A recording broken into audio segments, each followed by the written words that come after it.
إن الحمد لله نحمده ونستعينه ونستغفره ونعوذ بالله من شرور أنفسنا ومن سيئات أعمالنا.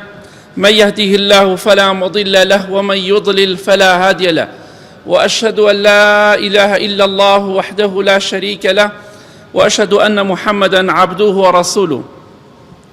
أما بعد، فإن خير الكلام كلام الله، وخير الهدي هدي محمد صلى الله عليه وآله وسلم، وشر الأمور محدثاتها، وكل محدثة بدعة، وكل بدعة ضلالة، وكل ضلالة في النار. خۆشەویستان، لە کاتی حەج و قوربانی نزیک دەبینەوە. هەموو کاتێک ساڵان ئەوانەی کە حەزیان بە ئایینی پیرۆزی ئیسلام نییە دەست ئەکەن بە ڕەخنەگرتن، دەڵێن مەڕۆن بۆ حەج، قوربانی مەکەن، عومرە مەکەن، فڵان مەکەن، فڵان مەکەن. ئەو پارەی کە ئەیدەن بە حەج و بە قوربانی و بە عومرە بیدەن بە فەقیر و بە هەژارەکان، بە دەوری ماڵی فەقیرە بسوڕێنەوە، نەک بە دەوری کەعبەدا. ئەمە قسەی کەسانێک کە حەزیان بە ئیسلام نایە و چاویان بە ئیسلامدا هەڵنایە. ئیتر منافقن یا بێدینن، حەزیان بە ئیسلام نییە. بۆیە ئێمەش وەڵامیان ئەدەینەوە، دەڵێین ساڵانە سەدان و هەزاران دەفتەر، ساڵانە یەک جار حەج دەکرێت، یەک عومرێش دەکرێت، یەک جار قوربانیش دەکرێت.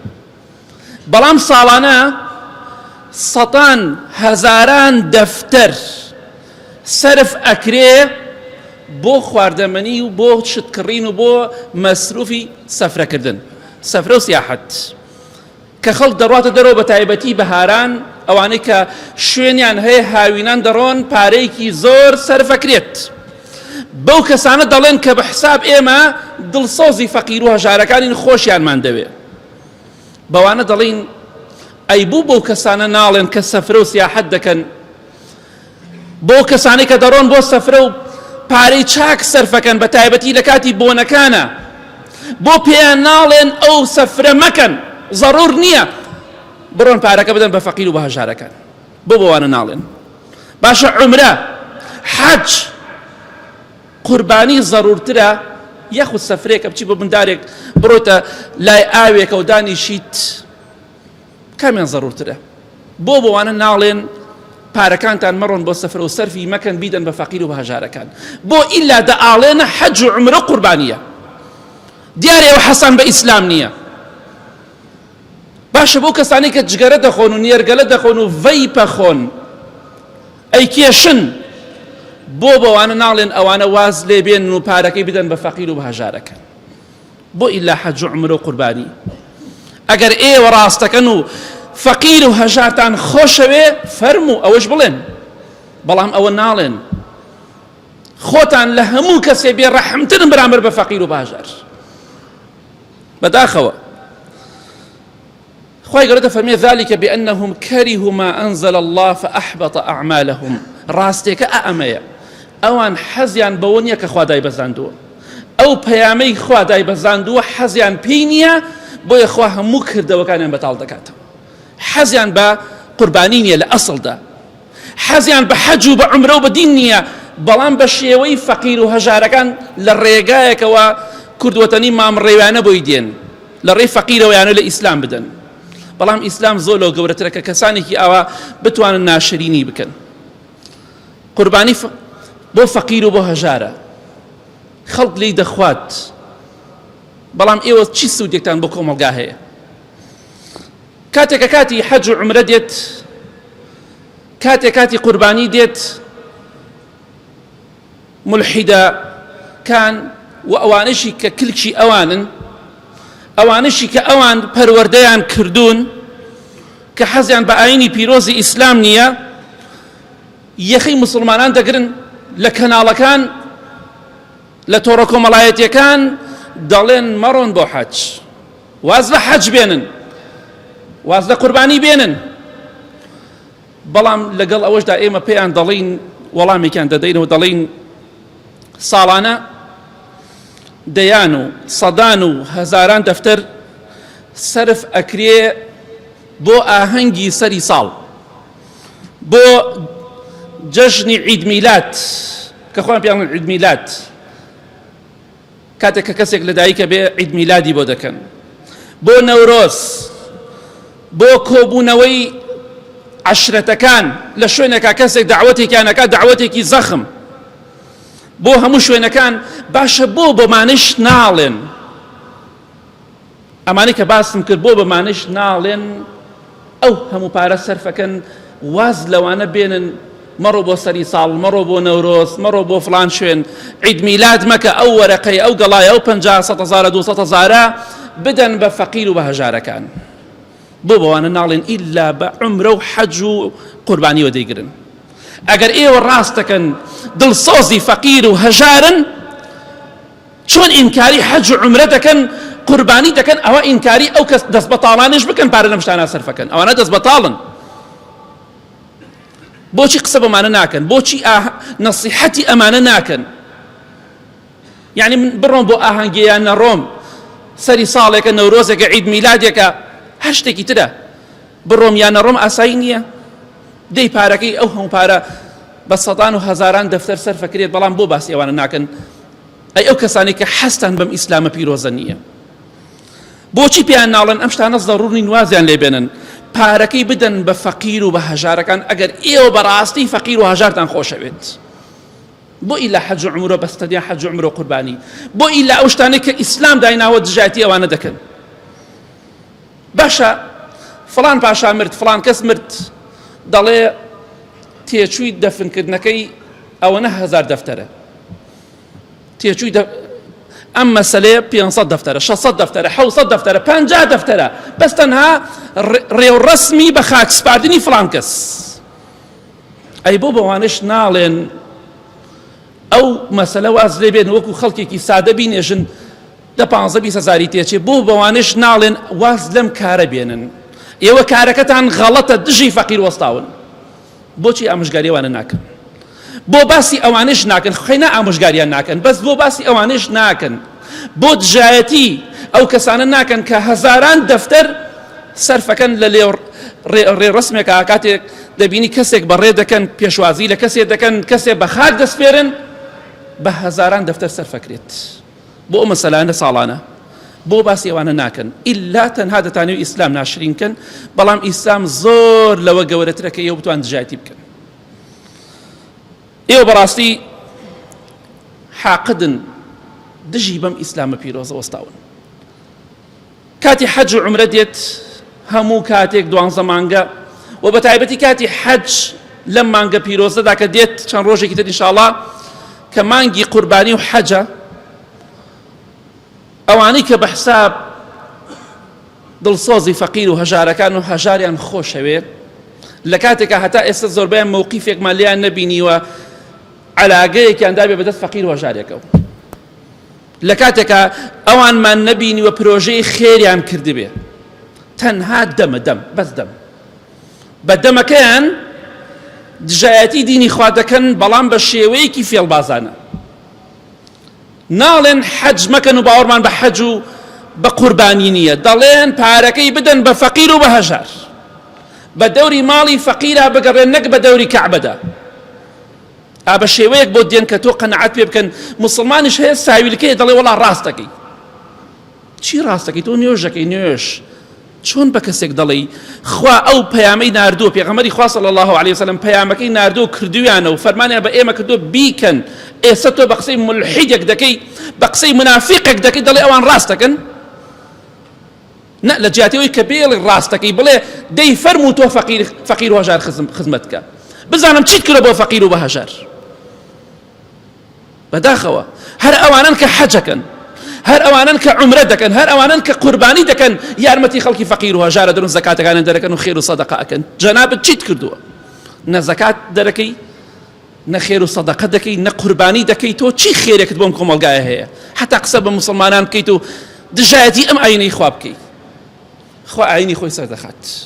يريدون أن يطفئوا نور الله بأفواههم ويأبى الله إلا أن يتم نوره. خوا ئەو دینەی خۆی سەرخات بە فووی دەمی ئێوە ناکوژێتەوە بە ئیزنی خوا. بۆیە تەماشا دەکەی بەو شێوەیە دژایەتی دەکەن، مەڕۆن بۆ حەج، قوربانی مەکەن، مەڕۆن بۆ عومرە، مزگەوت مەکەن، پارەکەی بدەن بە فەقیر و بە هەژارەکان. ئێمەش پێیان دەڵین ساڵانە هەزاران ملیۆنان دەفتەر سەرف ئەکرێ. بۆچی؟ بۆ گەشت و گوزاری خۆشی. دەڕوات بۆ وڵاتێک لە وڵاتە عەرەبیەکان، دەڕوات بۆ وڵاتێک وەکو تورکیا، وەکو ئێران، وەکو ئازەربایجان، ئەڕواتە قەتەر، ئەڕواتە ئیمارات، ئەڕواتە کوێ هەمووی ئاساییە کەس باسی ناکە، بەس سعودیە بڕۆ تاو چکەزان بۆ حەج و عومرە ئەویان قەدەغەیە، ئەی باسی ئەمەکانتر بۆ ناکەن. ئەو کەسانەی کە دەڕۆن بۆ وڵاتەکان بۆ سەفەر و سیاحەت و گەشت و گوزار، خۆیان و ماڵ و مناڵیان پارەیەکی زۆر سەرفەکەن. هەر یەکێک لەو عائیلەیە بەقەد چەندەها ئاژەڵ کە سەری ئەبڕن پارە سەرفەکە. ئەم هەموو پارە سەرفەکرێ ساڵانە بۆ سەفەر و سیاحەت گەشت و گوزار. بۆچی باسی ئەمانە ناکەن؟ بەمانش ناڵێن. باشە بۆ بەمانش ناڵێن ئەو پارەیە سەرف مەکەن، واز لە سەفەر و سیاحەت بێن وەکو خەڵکی فەقیر و هەژار بژین، پارەکەی بدەن بە فەقیر و بە هەژارەکە. ئەگەر ڕاستەکەن ئێوە دڵسۆزی فەقیر و هەژارن، بەڵام ڕاستیەکەی ئەوەیە کە ئێوە دژی ئەم ئیسلامن.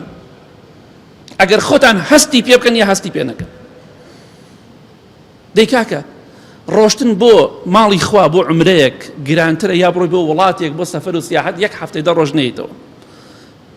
باشە بۆ دژایەتیمانە ناکەن و ئاساییە بڕۆی بۆ سەفەر و سیاحەت، ناڵێم حرامە، بەڵام بەو کەسانە ئەڵێن مەڕۆ بۆ پارەمەدە بە عەرەب. ئەی ئیمارات خۆ کورد نییە، ئەی خۆ ئێران کورد نییە، خۆ تورکیا کورد نییە، خۆ قەتەر و وڵاتەکانی تر کۆی تەمانە کورد نین. بۆ ئیلا بەس ئەو عەرەبە؟ مەبەست مەسەلەکە عەرەب نییە، مەسەلەکە حەج عومرەکەیە. خەڵک ناچێ بۆ سعودیە بۆ ئەوەی بۆ خۆشی و سیاحەت، نەخێر، دەگمەنە. خەڵک دەڕوا بۆ ئەگە بۆ سیاحەت دەڕوا بۆ ئیمارات، بۆ شوێنێکی تر، ئەڕاتە شوێنێکی خۆشتر. خەڵک بۆ عیبادەتە چییە؟ بەڵام ئەوان هەدەفیان ئەوەیە بە ناوی فەقیر و هەژارەوە بدەن لە ئیسلام. مسلمانی گێلیش ئەوەی کە گێل بێ، ئەوەی کە وریا بێ دەزانێ، ئەوەشی کە گێل بێ لایەکیان بۆ کاو دەستخۆشیان لێکە. بەخوا قسەکە تەواوە، وەڵڵا قسەکەی تەواو نییە، قسەکەی دژی ئیسلامە، قسەکەی کوفرە، چونکە ناخی پاک نییە. بۆیە ئاگاداری خۆتان بن. بۆ کەسانە دەڵێن کە ئاوا دەکەن، بۆچی بەو کەسانێش ناڵێن کە دەڕۆن سیارەی گرانبەها دەکڕن؟ خەڵکی وایە سیارەکەی باید چەندەها دەفتەرە، بە سیاری 5 دەفتەر و ئەوانش ڕازی نابێ، دە دەفتەر و زیاتر و کەمتر.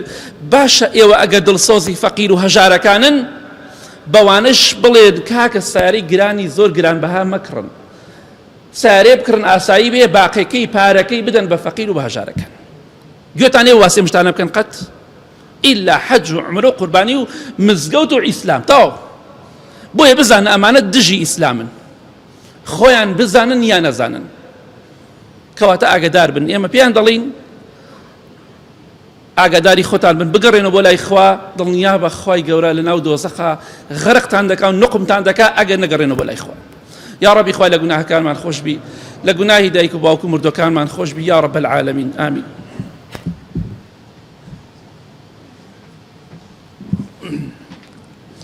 الحمد لله والصلاة والسلام على رسول الله وعلى آله وصحبه ومن والاه. بداخوا كاتي حج قرباني ديت ولا كاتكاني تريش كاتي عمره كردن يا كاتك مزقوت يدرس أكري تماشادكي دجمناني إسلام وبكري جيرا وكانيان أواني كأوان پرورديان كردون تماشادكي دجاياتي دكن. ئێستا چەند ڕۆژێکە ئەبینم هەندێک کەناڵ باسی ئەوەکەن مەڕۆن بۆ حەج، قوربانی مەکەن، پارەکەی دەن فەقیر و باژار، بیدەن بە پرۆژەیەکی خێری. باشە ڕاستەکەی من لەگەڵەوەدام کە فەقیر و هەژار خزمەت بکرێ، بەڵام بۆ ئیلا ئاڵای تۆتە کەسێکە ئەچێ بۆ حەج یا قوربانی دەکا، بۆ ئیلا ئەمانە. من پێتان دەڵێم ساڵانە سەدان و هەزاران ملیۆن سەرفەکرێت دەفتەرە پارە. بۆچی؟ بۆ خانووی زیادە. خەڵکی خانوو دەکات، خانوویەکی کردووە خەیاڵی، ئەڵێ خانوویەکم بۆ 50 دەفتەر 100 دەفتەری تێچێ. خانوویەک نییە زۆر یان شتێکی ئاسایی بێت، بەڵکو خانوویەکە خەیاڵیە، ساڵانە پارەیەکی خەیاڵی بۆ مەسەرفەکرێت. باشە ئێوە ئەگە دڵسۆزی فەقیر و هەژارەکانن بڵێن دەوڵەمەنەکان چۆن ئاڵاونەتە حەج و عومرە و قوربانیە، ئەوە بە ئاڵێن ئەوانیشە پێیان بڵێن کاکە گیان تۆ مەزرعەیەکت بۆ چییە بە 500 دەفتەر، خانوویەکت بۆ چییە بە 500 دەفتەر، بە 1000 دەفتەر، خانوویەک بکڕە بەقەد باڵای خۆت، بەقەد بەڕێی خۆت، باقی پارەکە بدە بە فەقیر و بە هەژارەکان. بزانە قەت شتیوەتان گوێ لێ بۆ شتانە بڵێن تخوا مەسروفی حەج و عومرە و قوربانی قورسە یا ئەوەی کە کۆمەڵێ ڤێلا و بینا دروستەکرێت، کامیان قورسە مەسروفەکەی، کامیان زیادەیە؟ کابرا دەتوانێت مەزرعەیە دەفتەری بکڕێت 100 دەفتەری 200 دەفتەری یەکڕێ، هەتا 700 دەفتەری. بۆچی باسی ئەوانش ناکەن؟ بۆ ئیلا حەج و عومرە و قوربانی، ئیلا مزگەوت، ئیلا خێر و سەدەقە و زەکات. ئەگەر ڕاستەکەن ئێوە دڵسۆزی فەقیر و هەژارەکانن، دەی بەوانش بڵێن ئیشەکەی ئێوەش غەڵەتە، ئیشەکەی ئێوەش زیادە و دەست بەتاڵیە، بەس پێیان ناڵێن، خۆیان دەزانن لە کێ دەدەن و هەدەفیان چییە. پێیان بڵێن ئەو ماڵە زیادە بدەن بە فەقیر و بە هەژارەکان، قوربانی گومانیتیانێ بۆ فەقیر و بۆ هەژارە. ئەگەر پارەی حەج و عومرە بڕواتە دەستی عەرەب و سعودیەوە، بەخوا ئەو پارەشی کە دەڕۆی بۆ ئیمارات و بۆ قەتەر و بۆ دوبەی و نازان بۆ کوێ هەر شوێنێک، هەموو پارەکە هەر بۆ دەستی عەرەبە، بۆ باسیوانە ناکەن. کەواتە مەسەلەکە دیارە ڕوون و ئاشکرایە. ئێمە پێیان دەڵێن بۆ بە خەڵکی ناڵێن کاکە لە هەفتەیەکە 1 ڕۆژ گۆشت بکڕن، باقی پارەکە بدەن بە فەقیر و بە هەژارەکان. بزانەوە ئاڵێن و خەڵکی بە قسەتان ناکە، دڵنیا بنەوە. بەڵام مەسەلەکە ڕوون و ئاشکرا کە ئێوە دەتانەوێت ئەم ئیسلامە ناشرینکە. مولحیدەکان بە کرێک ژیراوەکانیان قوتابیەکانیان ڕەخنە لە ئێوەی موسڵمان دەگرن، دەڵێن مەڕۆن بۆ حەج، مەڕۆن بۆ عومرە، قوربانی مەکەن. ئەو پارەی کە دەدەین بە حەقی حەج و عومرە و قوربانیە، یا دەیدەن بە حەقی مزگەوت و تعمیراتی مزگەوت و دروستکردنی مزگەوتە، بیدەن بە فەقیر و بە هەژارەکان بە دەوری ماڵی ئەوانە بسوڕێنەوە، نەک بە دەوری کەعبەدا. کەسێکی شارەزان نەبێت دەڵێ ئەمانە ئای چەندە دڵسۆزی فەقیر و هەژارن، چەندێ خەمخۆری فەقیر و هەژارەکانن، لە کاتێکە هیچ مووقیفێکی پیاوانەمان لەوان نەبینە بەرامبەر بە فەقیر و بە هەژارەکان. زۆر بەیان مەسەلەکە دژایەتیکردنی عیبادەتە، دژایەتیکردنی ئاینی پیرۆزی ئیسلامە، بەڵام بە شێوەیە کە تۆ هەست نەکەی کەسێک زۆر وریانە بێ نازانێ مەسەلەکە چی. بۆیە پێیان دەڵێن ساڵانە هەزاران ملیۆنان مەلاین دەفتەر پارە سەرفەکریە، دژایەتی حەج و عومرە ناکەن، بە ئێمە ناڵێن واز دەمانە بێنە، دەی بەمانش بڵێن هەزاران و ملیۆنان و ملیاران دەفتەر سەرفەکرێ بۆ تۆپی پێ، بۆ کاس، بۆ تەماشاکردنی تۆپێن لە ساحە گەورەکانە خەڵدانیشە هەمووی بپارەچێتە ژوور، خۆ بەلاش نییە. بۆ لاعیبەکان یاریزانەکان پارەی خەیاڵیان پێدرێ، پارەی خەیاڵی. باوەڕ کە لاعیبی وا هەیە ساڵانە ئەوەنەی کە پارەی پێدەن هەموو مسلمانان ئەچن بۆ حەجەوە پارە سەرف ناکەن، بۆ عومرە یا بۆ قوربانی، شتەکان خەیاڵیە. بۆ بە نەسیحەتی ئەوانش ناکەن، بۆ پێیان ناڵێن واز لەم شتانە بێنن، ئەو پارەی کە دەیدەن بە حەقی تۆپێن و یاریزانەکان و کاسەکان و نازانم چیەکان، پارەکە واز لێ بێنن ئێوە غەڵەتن، بیدەن بە فەقیر و بە هەژارەکان. بۆ باسی ئەوان ناکەن ئیلا حەج و عومرە و قوربانی.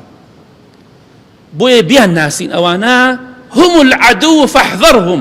خوا باسی منافقان دەکات، دەفەرمێ ئەوانە دوژمنن، دوژمنی ئێوەن، بیان ناسن. ئەمانەش دوژمنی ئیسلامن، چاکیان بناسن. حەزیان بە ئیسلام نییە، بۆچی یەخەی ئەمانە ناگرن؟ پارەی کاسل عالەم زۆرترە یا قوربانی؟ ماڵی وەرەقی 2 وەرەقە 3 وەرەقەدا بە قوربانیەکە، هەموو ماڵێکیش نایکە بەداخەوە. شتەکە ڕوون و ئاشکرایە. ئێمە پێیان دەڵێن بەڕاستی ئێوە غەڵەتن، بەڕاستی ئێوە دژی ئیسلامن، ئەگینا ئەگەر ڕاستەکەن دڵسۆزی فەقیر و هەژارن، چۆن دژایەتی ئێمە دەکەن دژایەتی ئەوانیشکەن. کەواتە ئاگاداری خۆمان بین. بەڕاستی پێیان دەڵین باشە بۆچی دژایەتی ئەو کەسانە ناکەن کە ساڵانە چەندەها هەزار دەفتەر سەرفەکرێ بۆ فلیمەکان، بۆ زنجیرە فلیمەکان، بۆ دراماکان، بۆ دۆبلاشکردنی ئەوان، بۆ تەرجومەکردنی ئەوان، بۆ پەخشکردنی ئەوان، ئەو هەموو پارە سەرفەکرێ بۆ فلیمی بێمەعنا، هیچ معنایەکی و سوودێکی بۆ کۆمەلگا نییە، بەڵکو کۆمەلگایان ڕوخان و دایان ڕمان. ئەی ئەو کەسانی کە دژایەتی حەج و عومرە و قوربانی دەکەن بۆ بەمانش ناڵێن پارەی فلیمەکان و ئەوەی کە پەیوەندی بە فلیم و دراماکانەوەی بیدەن بە فەقیر و بە هەژار و واز لەم شتانە بێن. کاکە نابێ دەی ئەوەی ئێمەش نابێ، هەر ئەیکەین و هەتا مردن ئەیکەین ئینشاءڵڵا، ئەوەی پێمان بکری. کەواتە مەسەلەکە ڕوون و ئاشکرایە.